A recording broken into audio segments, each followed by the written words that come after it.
통곡하며 애곡하는 일은 아무 때나 하지 않습니다. 그죠? 통곡하는 일, 애곡하는 일은 보통 우리나라 같으면 장례식장에서 가장 많이 볼 수 있고, 또는 우리의 삶이 무너졌을 때 나타날 수 있고, 어쩌면 이렇게 배신당하거나 실현당할 때도 아마 이런 통곡하고 애곡하는 소리가 혹 있을 수 있습니다. 그래서 통곡하고 애곡하는 건 참 슬픈 일이죠. 그래서 저는 오늘 설교 제목을 통곡할 수밖에 없는 현실이라고 이제 정했습니다. 미가 선지자가 살던 그 시대는 정말 통곡할 수밖에 없는 현실이었음이 분명합니다. 그리고 우리는 어떨까? 우리는 과연 기쁨과 즐거움이 넘쳐나 희낙락하는 그런 세상인가? 아니면 우리도 미가 선지자와 같이 통곡할 수밖에 없는 현실인가? 한번 생각해 볼 필요가 있지 않나 들어서 오늘 미가 선지자의 이 말씀을 생각하면서 통곡할 수밖에 없는 현실이라고 하는 제목을 삼고 오늘 말씀을 생각해 보고자 합니다. 이스라엘이 행한 그 불법은 참으로 비참하였습니다. 이스라엘이 행한 불법은 무엇이었냐면 하나님의 자녀들이 우상을 숭배하였다라고 하는 거죠. 그러니까 오직 하나님만을 섬겨야 되고 유일신 하나님만 섬겨야 되는데 이 사람들이 하나님과 더불어 우상을 섬겼다라고 하는 것이죠. 이미 앞서서 엘리야 선지자는 이스라엘 백성들을 향하여 말하기를 너희가 바알을 하나님으로 섬길 것인지 여호와를 섬길 것인지 아니면 바알을 하나님으로 섬길 것인지 여호와를 하나님으로 섬길 것인지 결정하라 그랬어요. 열왕기하 18장에 보면요. 그런데 그리고 말하면서 나와 우리 집은 여호와를 하나님으로 섬기겠다 선언하였어요. 이건 되게 중요한 요청이었고 선언이었어요. 어디에 설 것인가라고 하는 거죠. 하나님을 여호와를 하나님으로 섬기는 게 그게 이스라엘 백성들 선택된 백성이라고 하는 이스라엘이 갈 길이었습니다. 그런데 이러한 결정 앞에 이스라엘이 행한 모습은 하나님과 바알을 겸하여 섬기는 일이었습니다. 하나님 여호와도 버리지 않고 바알도 버리지 않고 바알도 하나님으로 여호와도 하나님으로 이렇게 섬긴 거죠. 결국은 우상 숭배의 자리에 서 있었다라고 하는 것입니다. 이스라엘의 이런 결정 가운데 사실은 우상 숭배의 길로 가면 안 되었지만은 안타깝게도 역사 가운데 보면 이들은 슬픔의 자리에 서게 됩니다. 특별히 미가 선지자가 사역했던 시대에 왕이었던 요담 시대 때는 매우 부강하였지만 그로 인하여 빈부격차가 심하여지고 사회 속에 이제 불만이 가득한 상황이 될 수밖에 없는 거죠. 그러다 그의 다음에는 아하스 때는 이제 빈부격차의 기반으로 인해서 더 큰 부와 명예와 권력을 갖고 싶은 욕망들이 우상숭배라고 하는 자리로 가게 됩니다. 그래서 아하스 시대 때는 정말로 아주 우상숭배가 강하였던 시대였습니다. 그리고 난 뒤 히스기야 때는 우상숭배의 자리에 싸우는 것 같았지만 여전히 히스기야 역시 오만함과 교만함을 가득 참으로 결국은 나라가 망할 것이다 라고 하는 그런 선지자들의 말씀을 듣게 되는 상황이 되었습니다. 미가 선지자는 이러한 상황 가운데 이스라엘 백성들이 우상숭배를 하였고 그로 인하여 하나님의 심판을 받을 것이다 라고 선언을 합니다. 오늘 이제 7절을 보게 되면은 그 새긴 우상들을 다 부서지고 그 음행의 값은 다 불살라지며 내가 그 목상들을 다 깨트리니 그가 기생의 값으로 모았은즉 그것이 기생의 값으로 돌아가리라 이렇게 말씀하시는 거죠. 하나님께서 너희들이 새긴 우상을 내가 다 부셔버리겠다라고 다 불살라버리겠다라고 이제 말씀을 합니다. 그런 상황들을 선언하고 난 다음에 오늘 8절에 와서 이러므로 내가 애통하며 애곡하고 라고 이제 말씀하는 것을 이제 보게 되는 것입니다. 허망한 현실로 말미암아라고 하는 뜻을 가지고 있는 것이죠. 생각을 해보세요.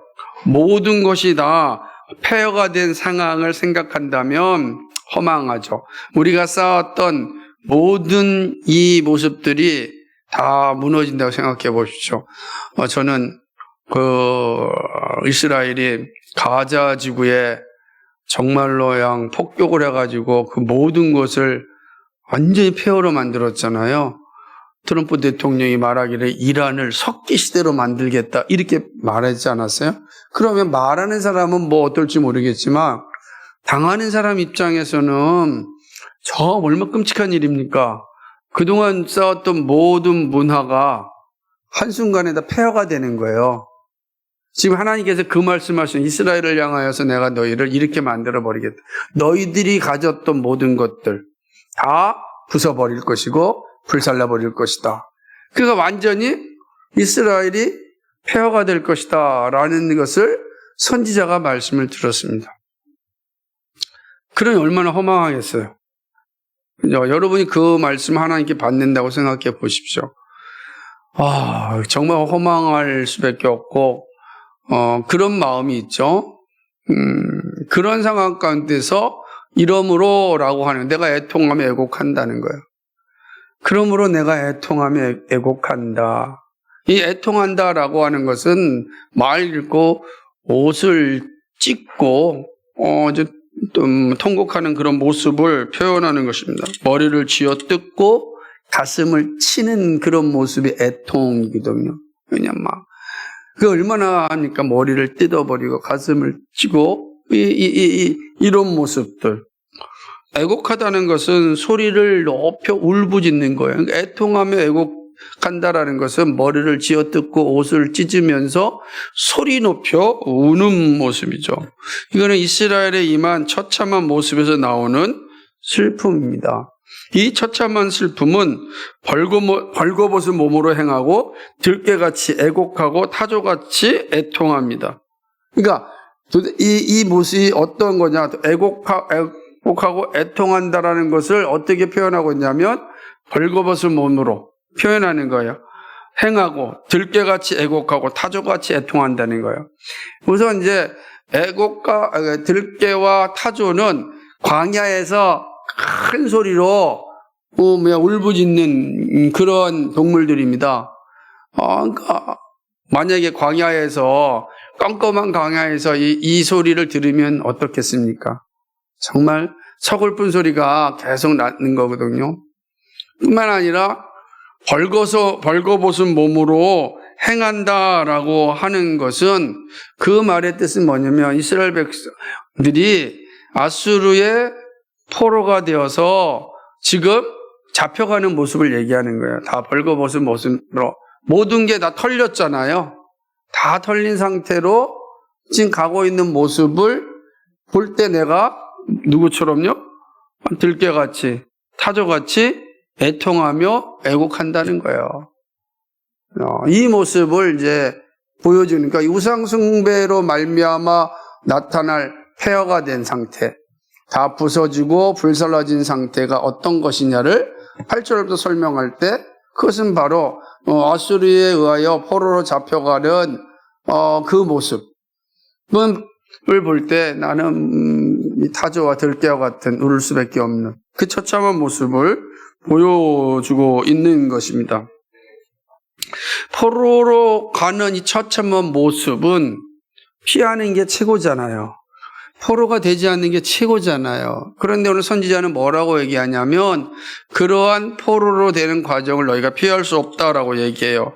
9절에 보니까 이는 그 상처는 고칠 수 없고 그것이 유다까지 이르러고 내 백성의 성문과 예루살렘에도 미쳤음이니라 라고 얘기합니다. 이 말은 북이스라엘이요 BC 722년에 망하였습니다. 그리고 남유다는 BC 701년에 사네립의 공격으로 예루살렘이 온전히 포위됩니다. 그러니까 예루살렘이 포위됐다는 것은 예루살렘 주변의 유다의 성읍들이 다 어떻게 됐다는 거예요? 다 함락당했다는 거예요. 다 무너졌다는 거죠. 그럼 뭐만 남은 거예요? 예루살렘만 남았어요. 그런데 사네립이 예루살렘은 점령하지 않고 아수르로 돌아갑니다. 한숨 돌리는 것 같지만 아수르가 바벨론에 의하여 멸망당하고 BC 586년에 느부갓네살 왕에 의하여 예루살렘이 초토화가 됩니다. 이때는 우리가 예레미야서를 보면서 살펴보았듯이 그냥 예루살렘 성이 완전히 다 불살라버리고 그리고 다 허물어졌습니다. 이 미가 선지자가 예언했던 그대로 정말로 바벨론에 의하여 예루살렘이 완전히 초토화된 것을 볼 수가 있는 것입니다. 결과적으로 두 나라, 북이스라엘과 남유다가 한꺼번에 망하게 되었습니다. 다 멸망이 되고 만 것이죠. 완전히 무너지고 말았던 것을 볼 수가 있는 것입니다. 미가 선지자는 이스라엘의 멸망에 대하여 아주 구체적으로 설명합니다. 이게 이제 9절로부터 이어지는 그런 내용이죠. 아니 10절로부터. 그러니까 9절까지는 이제 북이스라엘과 남쪽 유다가 완전히 폐허가 될 것이다라고 이야기해 놓고 10절로부터 16절까지는 그 폐허가 어떻게 이루어지고 있는지를 차근차근 설명하는 거예요. 이거는 마치 이런 거예요. 이게 적당한 표현이 될지 모르겠지만 사람을 죽여놓고 다시 확인사살하는 것과 같은 거예요. 이 완전히 이스라엘 백성들이 하나님께서 다 부숴버릴 것이고 불살라버릴 것이다 했는데 어떻게 부서지고 어떻게 불살라지는가? 그러니까 처음에는 왜? 라고 하는 거에 대해서 그럼 어떻게? 라고 하는 것이 주어지죠. 그게 이제 10절로부터 어떻게 하나님의 말씀이 이스라엘 가운데 임하는가를 보여주는 거죠. 우리 한번 10절 말씀 한번 읽어볼까요? 시작. 가드에 알리지 말며 도무지 울지 말지어다.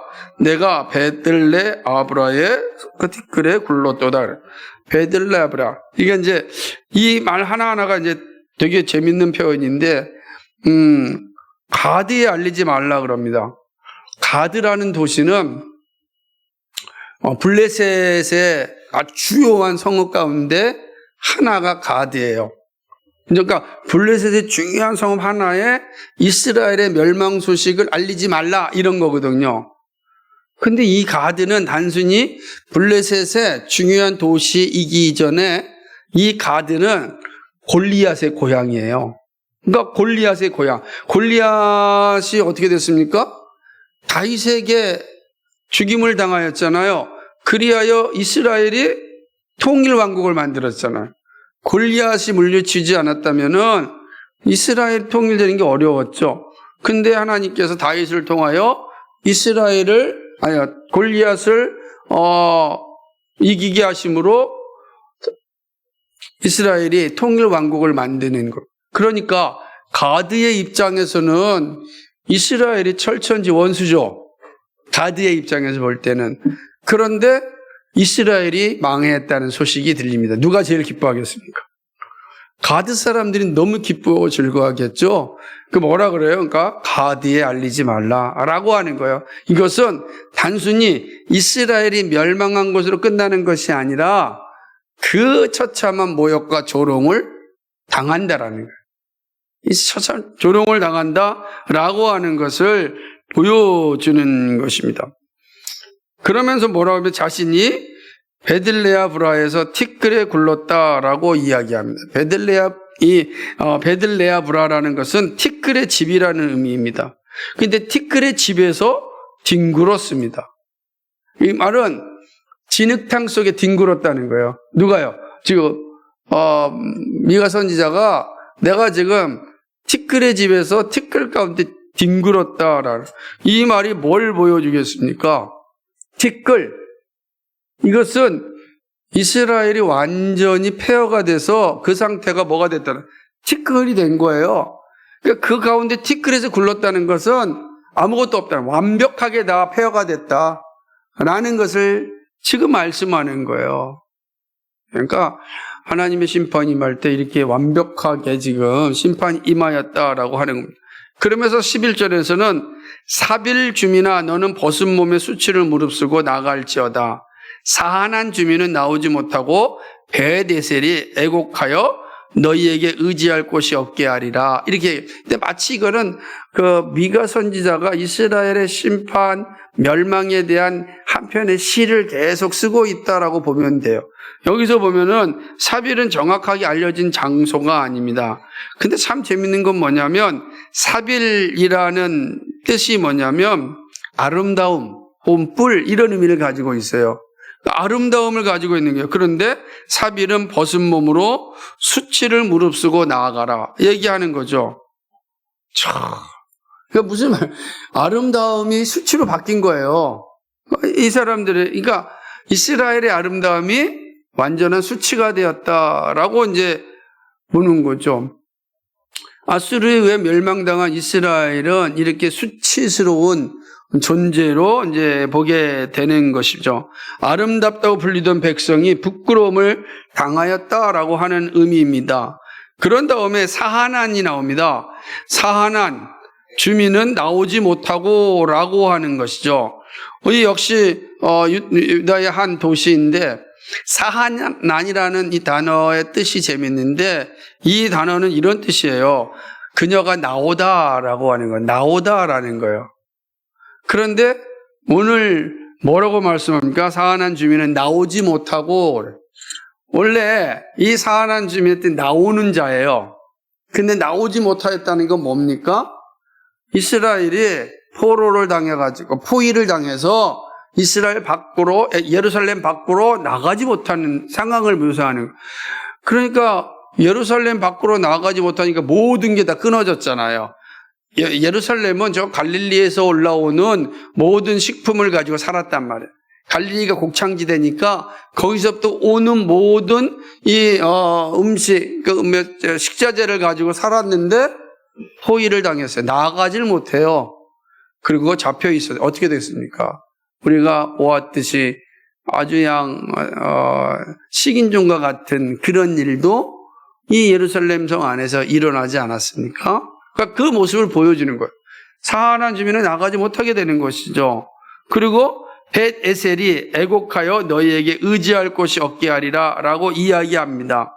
그러니까 벳에셀은 뭐냐면 서 있는 집이라는 뜻이에요.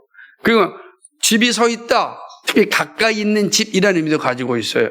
여러분, 서 있는 집, 가까이 있는 집, 어떤 의미를 가지고 있습니까? 서 있다라는 것, 예수님의 말씀을 비유로 보게 되면은 반석 위에 있는 집을 얘기한단 말이에요. 서 있다, 흔들리지 않는다는 거예요. 그러면 반석 위에 있다, 잘 서 있다라는 것은 그 집은 어떤 곳이에요?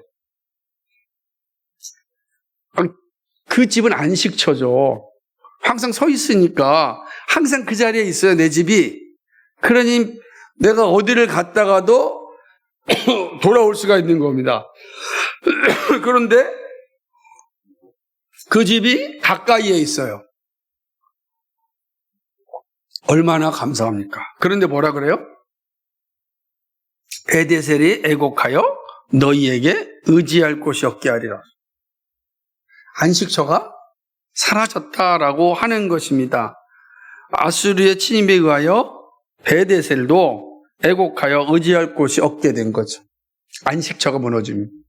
그러니까 이스라엘의 처절한 심판이 어떻게 이루어지는지, 자, 너희들의 집, 앞에서 보세요. 포위도 당할 것이고, 근데 사실은 이 재밌는 표현이지만 도시 하나가 있지만 일부 학자들은 이 도시의 내용이 아수르가 침략하는 그 여정에 있는 도시들이다. 예루살렘까지 오는 도시들을 하나씩 묘사하고 있다라고 하는 거예요. 그러니까 예루살렘도 밑으로 내려가지만 사실은 끝에서 보면 이렇게 올라오면서 예루살렘을 이렇게 포위하는 그런 도시들이다라고 하는 거예요.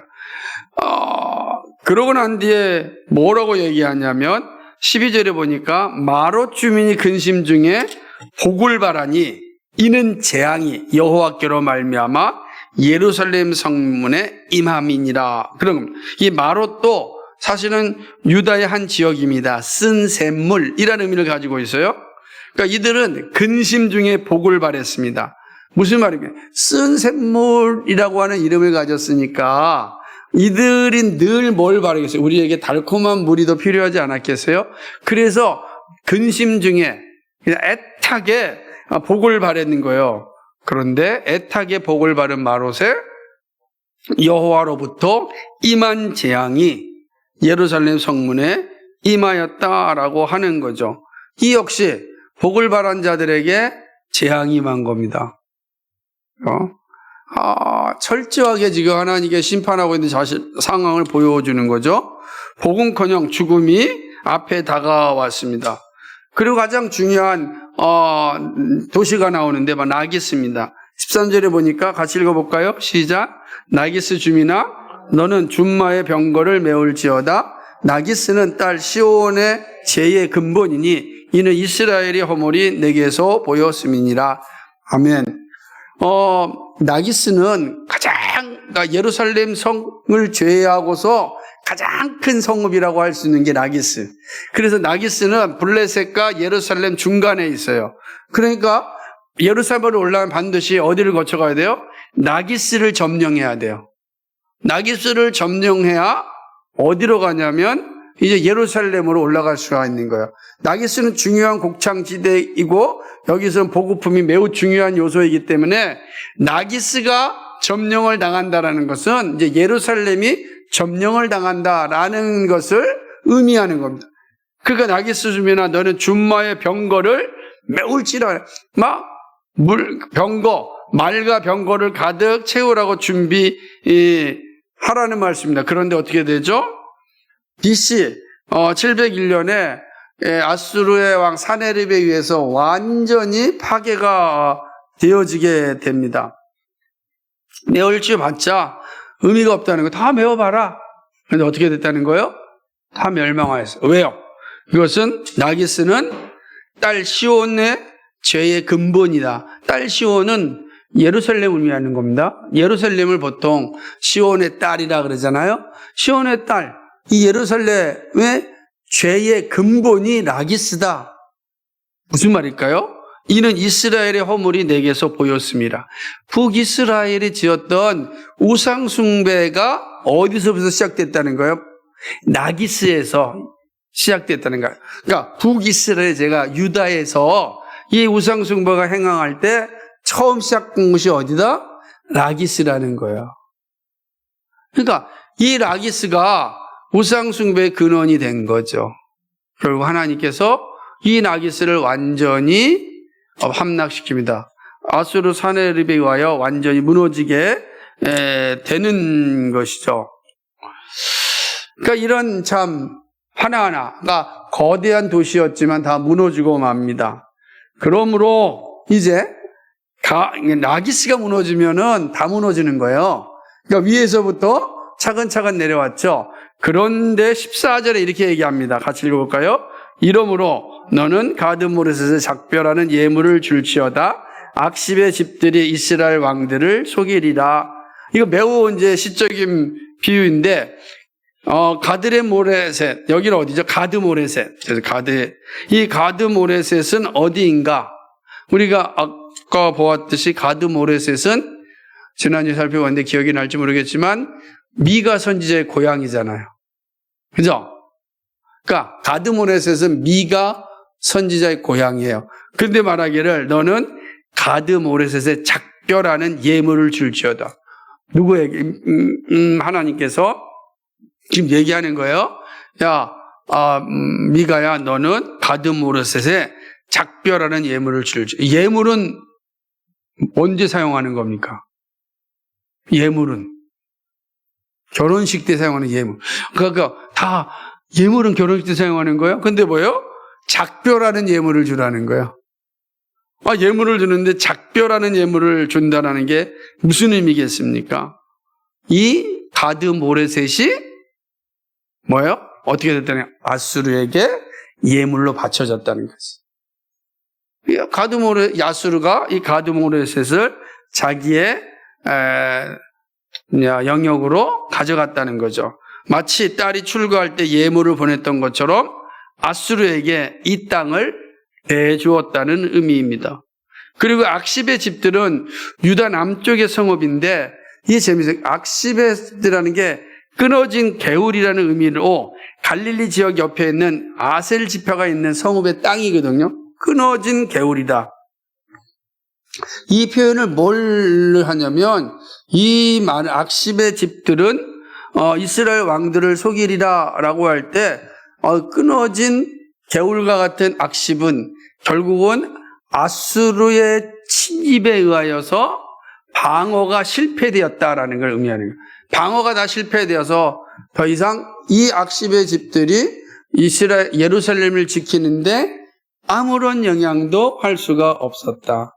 그러니까 결국은 이거는 왕들이 기대를 하고 있었는데 결국은 그 왕들의 기대를 다 지키지 못하고 오히려 속였다라는 표현이 되는 것입니다.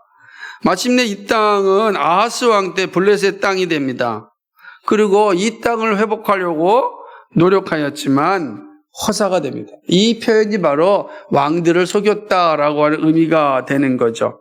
마지막으로 이제 16절까지 15절에 보게 되면은 마렛의 주민아 내가 장차 너를 소유할 자로 내게 이르게 하리니 이스라엘의 영광이 아둘람까지 이를 것이다.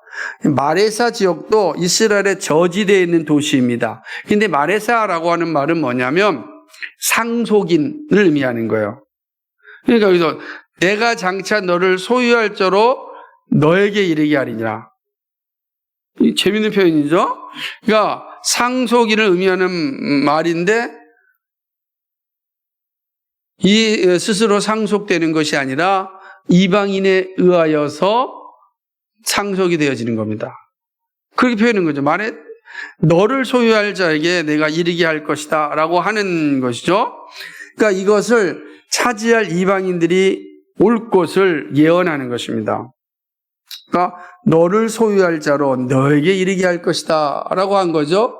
그러니까 이 마레네 사람들은 자신이 스스로 땅을 이어가는 것이 아니라 이방인에 의하여서 이 땅이 다 넘어갈 것이다. 소유가 하나도 없다라는 것입니다. 뿐만 아니라 이스라엘의 영광이 아둘람까지 이른다는데, 아둘람은 우리가 잘 알다시피 다윗이 사울을 피하여서 광야에 갔던 지역 아둘람 공동체, 아둘람 동굴을 의미하는 겁니다. 그러니까 거기에 다 피신하는 거예요. 아둘람까지 이를 것이다 라고 하는 거죠. 이스라엘의 영광이 어디로 가는 거예요? 아둘람 동굴로 숨을 것이다 라고 하는 것이죠. 이스라엘의 영광이 다시 아둘람으로 간다고요? 뭘죠? 그 영광이 끝났다 라고 하는 겁니다. 그러니까 이스라엘 그 거대한 통일 왕국이었던 이스라엘이 다 파괴되어서 동굴에 갔는데, 동굴은 누구도 온전하게 지킬 수 있는 공간이 아니다. 마레사와 같은 의미로 적들이 침략하면 미래가 없다는 거예요. 여기서 보면은 마레사와 아둘람은 미래가 없는 이스라엘을 의미하는 겁니다. 그럼 여러분, 이 쭉 들으면서 하나님께서 7절에서 내가 다 우상 숭배하는 자 부서지게 할 것이다. 불날살나게 할 것이다. 그래서 미가 선지자가 이 얘기를 듣고 내가 심히 애곡하며 애통하였다 라고 이야기하잖아요. 그 얘기가 들으셔야 돼요. 그리고 내가 정말로 벌거벗은 몸으로 행하며, 그럴 수밖에 없죠. 들깨와 타조같이 울부짖었다. 그러니까 포로로 잡혀가면서 내가 정말 들깨와 타조같이 정말 그 통곡하며 울었다는 거예요. 그리고 그 통곡하며 우는 내용들이 뭐였느냐라는 것을 지금 그 10절로부터 그 도시들의 하나같이 차근차근 파괴되고 불살라지고 무너지는 것들을 다 보여주는 거예요. 여러분, 타조처럼 들깨처럼 이게 소리 지를 수밖에 없는 상황 아닙니까? 여러분, 들려오는 소리가 다 무너진다고 생각해 보십시오. 하나같이. 끔찍한 것이죠. 그러므로 16절에 이렇게 이야기합니다. 같이 한번 16절 읽어볼까요? 시작. 너는 내 기뻐하는 자식으로 인하여 내 머리털을 깎아 대머리 같게 할지어다. 내 머리가 크게 벗어지게 하기를 독수리 같게 할지. 이는 그들이 사로잡혀 너를 떠났습니다. 아멘. 기뻐하는 자식은 이스라엘을 의미합니다. 이스라엘이 사로잡혀 떠나갑니다. 여러분, 내 자식이 포로가 돼가 떠나갈 때 부모가 그걸 보고서 가만히 있을 수 있겠습니까? 애통하며 애곡하는데 어떻게 하죠? 머리를 찢는다. 이제 대머리가 된다는 건 생각해 보세요. 대머리가 되었다고요. 다 뜯어버린 거예요. 얼마나 이게 처참하였으면 대머리가 된 거예요. 대머리가. 머리털을 깎고 통곡하는 자리가 이르게 된 것이죠. 이렇게 우상숭배의 죄는 아름다움이 변하여 처절한 티끌이 되게 합니다. 하나님의 이 심판, 우상숭배에 대한 하나님의 심판, 이미 언약을 통해 말씀하였던 이 심판은 분명하게 이루어진다라고 하는 거죠. 그리고 미가 선지자 이 예언은 아수르와 바벨론에 의하여서 성취가 됩니다. 우리는 이스라엘이 이렇게 처절한 예언의 말씀처럼 파괴되고 그리고 회복이 불가능한 상황이 된 걸 알고 있습니다. 그죠? 다 무너졌잖아요. 결국은 북이스라엘이 아수르에 무너졌고 그리고 예루살렘이 바벨론에서 무너졌고 다시금 70년 뒤에 와서 스룹바벨의 성벽을 졌지만 또 다시 마찬가지로 온전하지 못했고 헤롯이 지은 성전은 AD 70년에 돌 위에 돌 하나도 남기지 않고 완전히 파괴됐잖아요. 지금은 없잖아요. 하나도 없어요. 그러니까 이 예언의 말씀은 역사 속에서 완전히 성취되었다라고 하는 것입니다. 그렇다고 한다면 이 역사적 사실을 통해서 우리에게 주는 구속사적인 의미가 무엇인가라고 하는 것이죠. 우리는 이 말씀 가운데 그럼 이 말씀이 이미 우리가 이 역사를 알고 있는 이 역사가 오늘 이 시대를 살아가는 우리에게는 어떤 교훈으로 우리에게 다가오는가?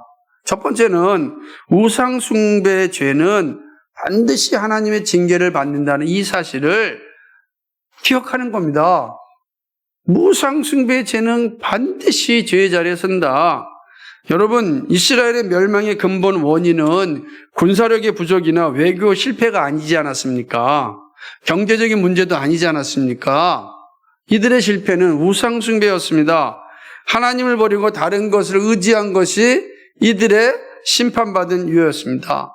하나님은 십계명에서 가장 먼저 우상숭배를 금하였습니다. 너는 나 외에는 다른 신을 내게 두지 말지어라. 너를 위하여 새긴 우상을 만들지 말라 그랬습니다. 우상숭배는 단순히 절하는 행위만이 아니라 하나님보다 더 사랑하고 의지하는 모든 것이 우상입니다. 이스라엘은 하나님을 믿는다고 하면서도 바울과 아세라를 함께 섬겼습니다. 결국 하나님은 그를 징계하셨습니다. 그 죄를 징계하셨습니다. 성경은 분명하게 우리에게 이야기합니다. 죄의 싹은 사망이라. 예레미야 10장 13절에 여호와를 버린 자는 수치를 당하리라 그랬어요. 여호와를 버렸다는 건 우상 숭배한다는 거잖아요. 하나님이 아니라 다른 게 필요하다라는 것 아니겠어요? 이런 자에게 하나님이 뭡니까? 수치를 당하게 할 것이다. 이거는 우리가 깊이 생각해야 되는 겁니다. 오늘날에도 사실은 우리가 다 이 우상과 싸우고 있잖아요. 물질, 성공, 쾌락, 자기 자신이 하나님보다 앞서게 되면 그것이 현대의 우상이 되는 것입니다. 하나님은 자기 백성이 우상에 붙잡혀 살아가는 것을 결코 기뻐하지 않습니다. 하나님은 우리의 성공보다 거룩함을 먼저 보십니다. 정말로 이제 이번 주에 제가 칼럼 제목이 이런 겁니다. 큰 건물의 크기보다는 정말로 영향력의 크기가 중요하다는 거예요. 근데 우리는 우리의 시각은 뭐냐면 건물의 크기, 오늘 성공의 크기, 혹은 물질의 크기에 연연하는데 그게 사실은 세상을 지배하고 세상을 이끌어가는 힘이 아니라는 거지. 영적인 영향력, 거룩한 영향력이 사실은 작더라도, 그죠?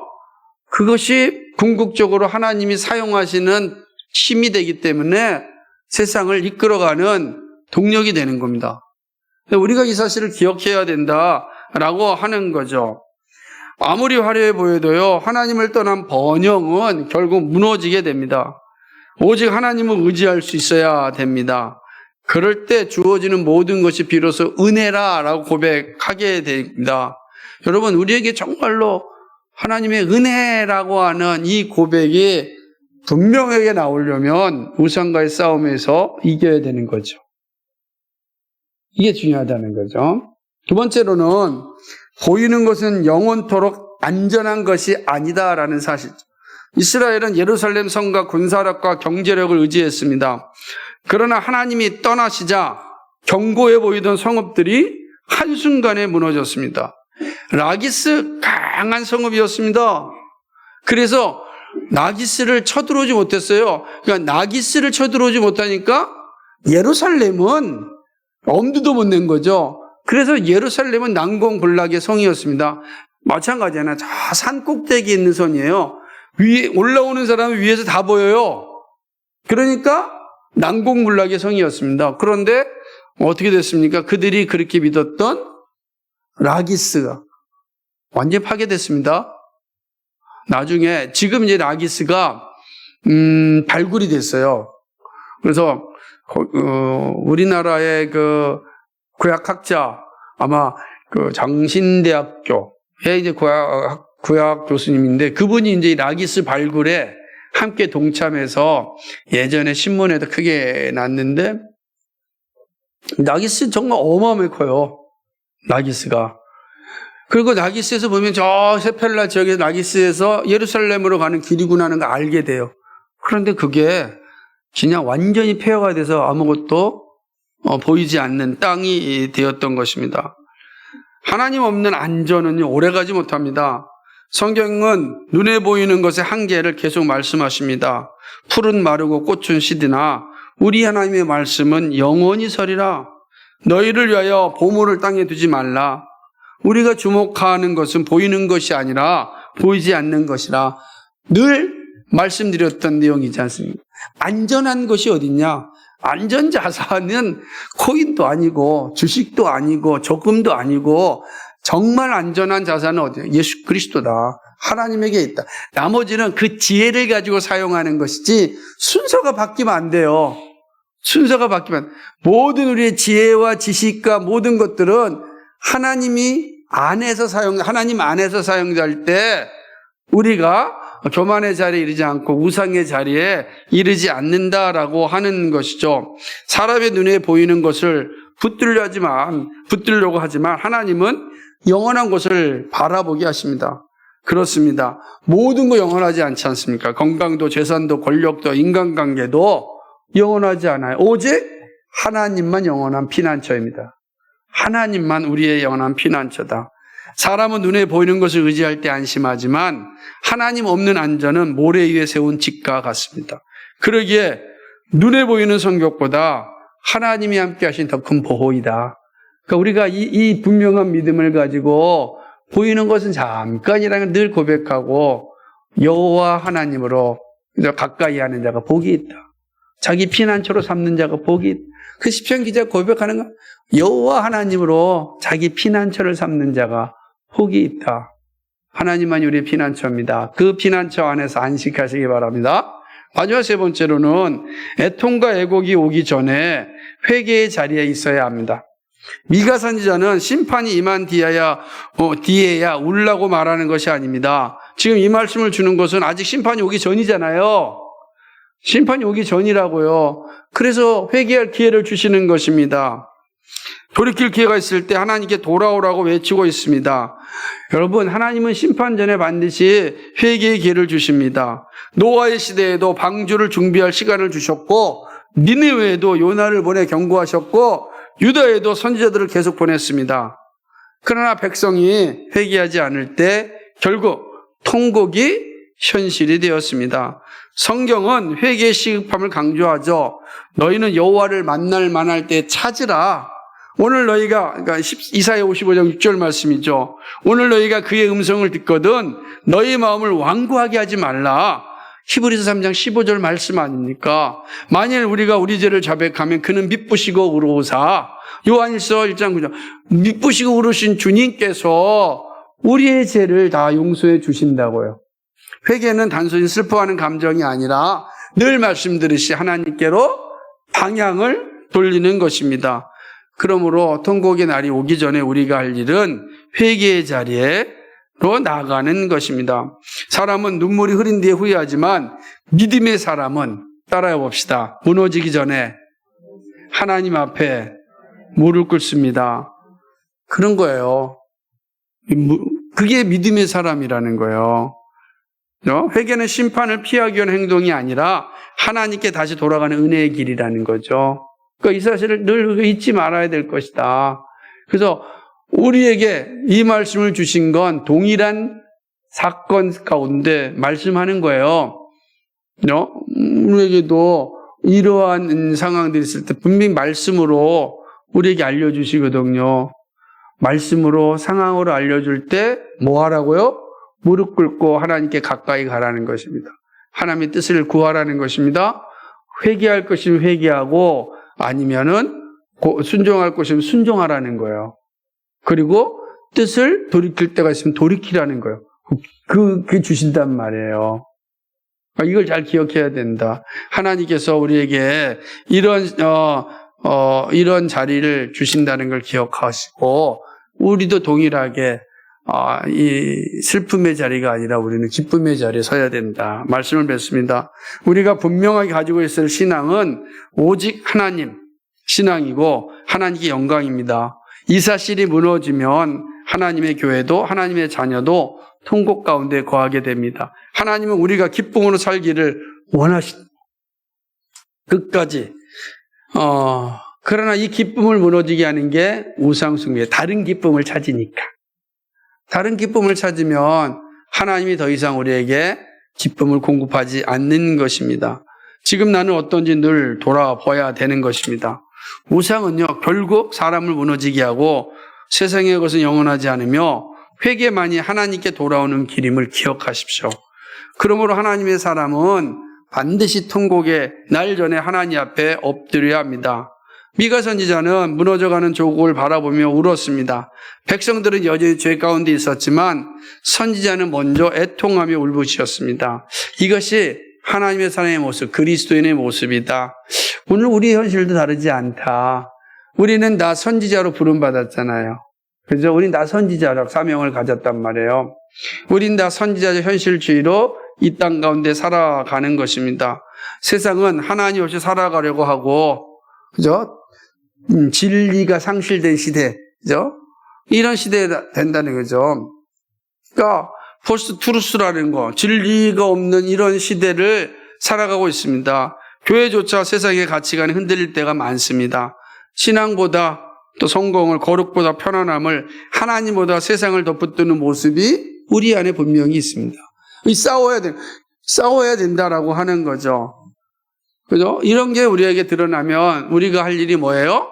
하나님 앞에 나아가서 하나님의 뜻을 묻는 겁니다. 그래서 예배의 자리가 복된 자리예요. 왜냐하면 다시금 나를 돌아볼 수 있는 자리이기 때문에 그렇습니다. 무너진 이스라엘 역사는 단순히 과거의 사건이 아닙니다. 하나님 없이 살아가는 인생의 마지막이 어떠한지를 보여주는 거울입니다. 그러므로 우리의 신앙은 다시 오직 그리스도, 오직 하나님이어야 합니다. 하나님만 의지하고 하나님만 사랑하고 하나님께만 영광을 돌리는 삶이 됩니다. 그때 하나님은 심판 가운데서도 자기 백성을, 자기 자녀를 붙드시고 회복시켜 주십니다. 이 세상이 어떠한 흐름 가운데 있다 할지라도 버리지 않습니다. 그래서 하나님의 나라는 항상 현재적이에요. 여러분, 다음 세대를 걱정할 게 아니라 오늘을 걱정해야 되는 거죠. 다음 세대는 하나님이 하나님이 하실 일이에요. 오늘 우리가 우리의 시간에 우리의 현실 속에서 있는 성도들을, 자녀들을, 청년들을 걱정하고 사랑하고 섬기는 거예요. 그렇죠? 우리가 무슨 힘이 있다고 다음 세대를 생각할 수 있겠어요? 어떻게 보면 교만함이죠. 다음 세대를 준비해야 되는. 그건 하나님께 맡기는 거. 오늘 우리가 최선을 다할 때 다음 세대가 오는 거잖아요. 우리가 책임지는 거 아니다. 그런 측면에서 오늘 미가 선지자의 말씀 앞에 우리 자신을 돌아보면서 정말로 천국 갈 수밖에 없는 우리의 현실 속에 우리는 다시금 하나님 앞에 나아가서 우리 교회를, 우리 가정을, 이 나라의 민족을 하나님 지켜달라고. 저들이 다시금 정신 차리고 주님 앞에 돌아올 수 있게 해달라고. 그 일에 우리들이 쓰여질 수 있도록, 내가 쓰여질 수 있도록 주님 도와달라고 기도할 수 있기를 주님의 이름으로 간절히 축복합니다. 거룩하시고 자비하신 하나님 참 고맙고 감사합니다. 미가 선지자를 통하여 주시는 말씀을 살펴보았습니다. 이 진리의 말씀 가운데 우리 자신이 분명히 서 있게 하시고 하나님 진리를 따라 살아갈 수 있는 믿음 될 수 있도록 인도하여 주옵소서. 어지러운 세상 가운데 통곡할 수밖에 없는 현실 가운데 정말 믿음의 의지 온전히 예수를 바라보면서 하나님 정말로 우상 숭배의 자리에 벗어나고 오직 하나님 중심의 신앙자리에 굳건히 서서 하나 살아갈 수 있도록 인도하여 주옵소서. 특별히 우리에게 맡겨진 거룩한 소명을 잘 감당할 수 있도록 도와주시고 하나님 그 무엇보다도 영적인 영향력을 잘 미칠 수 있는 우리가 되게 하여 주옵소서. 감사하며 예수님 이름으로 기도하였습니다. 아멘.